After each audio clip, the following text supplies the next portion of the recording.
அருட்பெரும் ஜோதி அருட்பெரும் ஜோதி தனிப்பெரும் கருணை அருட்பெரும் ஜோதி. எல்லா உயிர்களும் இன்புற்று வாழ்க, வள்ளல் மலரடி வாழ்க வாழ்க. திருச்சிற்றம்பலம்.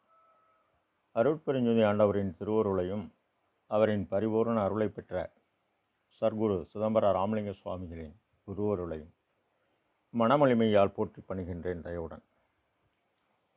நாம் செய்த செயலின் நுழைவாக இன்ப துன்ப அனுபவங்கள் யாவும் வந்து கொண்டே உள்ளது. அப்படி வருகின்ற துன்பம் யாவும் பொறுத்து எல்லா உயிரும் இன்பமாக வாழ எண்ணி நாம் செயல்பட்டாலே நமக்கு ஆன்ம லாபம் கூடும். சிவதரிசனம் என்ற தலைப்பில் பெருமான் 4வது பாடலில் மறப்பறியா பேரறிவில் வாய்த்த பெரும் சுகமே, மலைவரியா நிலை நிரம்பைய வயங்கிய செம்பொன்னே, இறப்பறியா திருநெறியில் என்னை வளர்த்த அருளும் என்னுடைய நற்தாயே, என் தாயே, எனது சிறப்பறியா உலகமெல்லாம் சிறப்பறிந்து கொள்ளவே சித்த சிகாமணியே, நீ சித்தியெல்லாம் விளங்க பிறப்பறியா பெரும் தவறும் வியப்ப வந்து தருவாய் பெருங்கருணை அரசே, நீ தருணம் இதுவே என இப்பாடலை பதிவு செய்கின்றார்கள். முதற் பாடலில் அருஜோதி விளக்கம் கூறி, 2வது பாடலில் குரு விளக்கம் கூறி, 3வது பாடலில் துரியமாக உள்ள காற்றின் இயக்கம் விளக்கு கூறி தருணம் இது என்கின்றார். அதாவது விஞ்ஞானம் தொலைக்காட்சி பெட்டி, டச் ஸ்கிரீன், ஆண்ட்ராய்டு மொபைல் வந்துவிட்டது. நாம் பார்க்கலாம், கேட்கலாம். விஞ்ஞான அறிவு வளர்ந்துவிட்டது. அதுபோல் அகத்தில் ஆன்ம அறிவும் வளர்ந்துவிட்டது. இதனை அருட்பெருஞ்சோதி ஆண்டவர் காலமும் நியதி காட்டி எவ்வுயிரையும் தலைக்கும்படி செய்பவர் அவர் வெளிப்படுத்துகிறார். அறிவு என்பது ஒளி, ஒளி என்பது வெளிச்சம், வெளிச்சம் என்பது விந்து. தேகமாகிய வீட்டில் விந்துவாகிய ஒளி இல்லை என்றால் இருள் கூடி மிகப்பெரிய துன்பம் தரக்கூடிய மாரணமாகிய மரணம் நிகழும் என தெளிவாக கூறுகிறார். நீ நல்லா இருந்தால்தான் எல்லாவற்றையும் செய்ய முடியும். இதை நன்கு உணர்ந்து அறிவினில் உலகறிவு, அருளறிவு என்று 2 பிரிவாக உள்ளது. உலகறிவு படிப்பது, வேலைக்கு போவது, திருமணம் செய்வது, மக்கள் பேரடைவது, அவர்களுக்கு திருமணம் செய்வது, பேரன் பேர்த்தி பார்ப்பது, அவர்களுக்கு திருமணம் செய்து பார்ப்பது, இதில் தாம் பட்ட பாடு யாவையும் உரிமையாக்கி அவர்களுக்கு கொடுப்பது. இந்த துன்பம் யாவும் உன்னுடைய துன்பத்தை போக்கக்கூடிய உடைமையாக்க வேண்டும். இந்த வாழ்க்கை அவரவர் செய்த செயலின் விளைவாக வருவது என கடவுளார் கூறுகிறார். தம் பொருள் தம் தம் மக்கள், அவர் பொருள் அவரவர் வினையால் வரும் என்கின்றார்.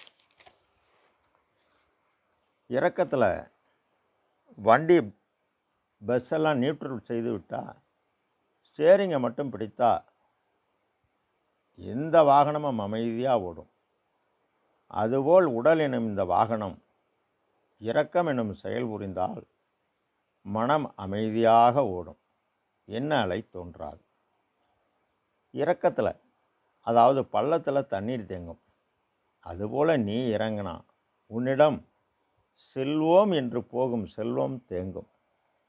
இந்த பொய்ப்பொருளை இரக்கத்தால் பிற உயிரின் துன்பமாகிய பசி, தாகம், பிணி, இச்சை, எளிமை, பயம், கொலை, இதில் நம் தரத்துக்கு தக்கவாறு அறமீறாது நாம் நம்மால் முடிந்த உதவிகளை செய்தால்தான் மெய்யறிவு உண்டாகும்.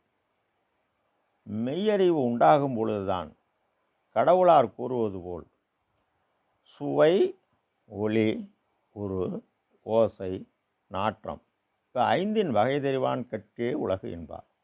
இதனை பெருமான் ஞானசரியை 4வது பாடலில் கண்டதெல்லாம் அனித்தியமே, நம் பார்வை நித்தியமானால்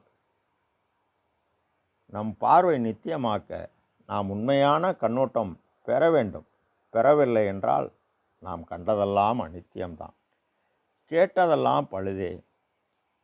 கல்வி கல்லாமை, கேள்வி அறிவுடைமை.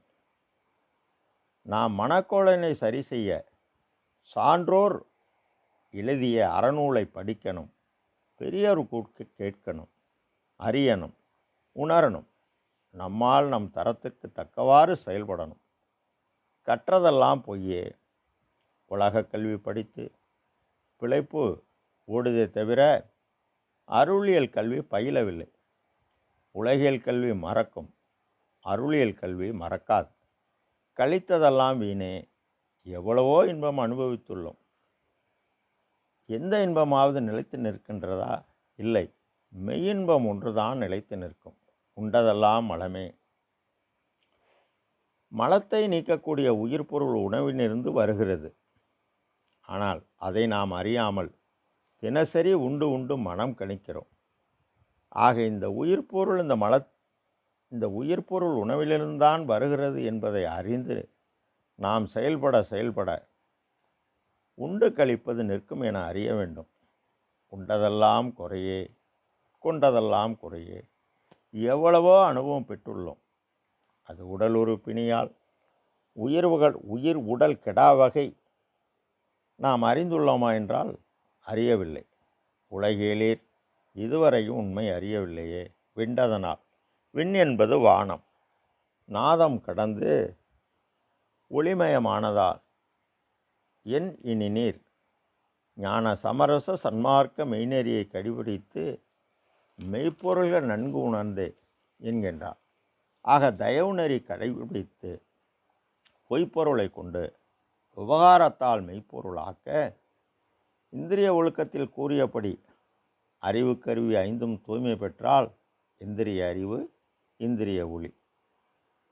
இந்த இந்திரிய ஒளியை கடந்து கரணமாகிய மனம், புத்தி, சித்தம், அகங்காரம் எல்லாவற்றையும் இயங்க செய்து எதிலும் தொடர்பட்டு சாட்சியாக உள்ளத்தில் நாம் நிற்க வேண்டும். மன இயக்கம் நிற்கக்கூடாது, ஆனால் செயல்படணும். நாம் செயல்பட கல்லாய மனம் கரைய மனம் வேலை செய்யக்கூடாது. கரண ஒளியும் மன ஒளி கூடும்போது கல்லாய மனம் கரைய உன்னொளிதான் கண்டது என்கின்றார். காற்றின் இயக்கமாக மனதில் என்ன அலை நின்றால் அறிவு கூடும். அறிவு என்பது வெளிச்சம். இது தருணம். விஞ்ஞானம், டிவி, செல் பார்க்கலாம், கேட்கலாம். மெய்ஞானத்தில் ஜீவகாருண்ய ஆற்றலால் நம்முடைய அகத்தில் நாம் நாதம் கேட்கலாம். அதை கடந்து ஒளிந்துள்ள ஒளிக்குள்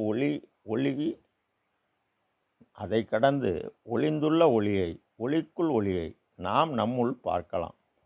இந்த ஜீவகாருண்ய தெய்வ ஒளியும் இறை ஆற்றலாகிய அருள் ஒளியும் கலந்தால் பேரின்ப வாழ்வு.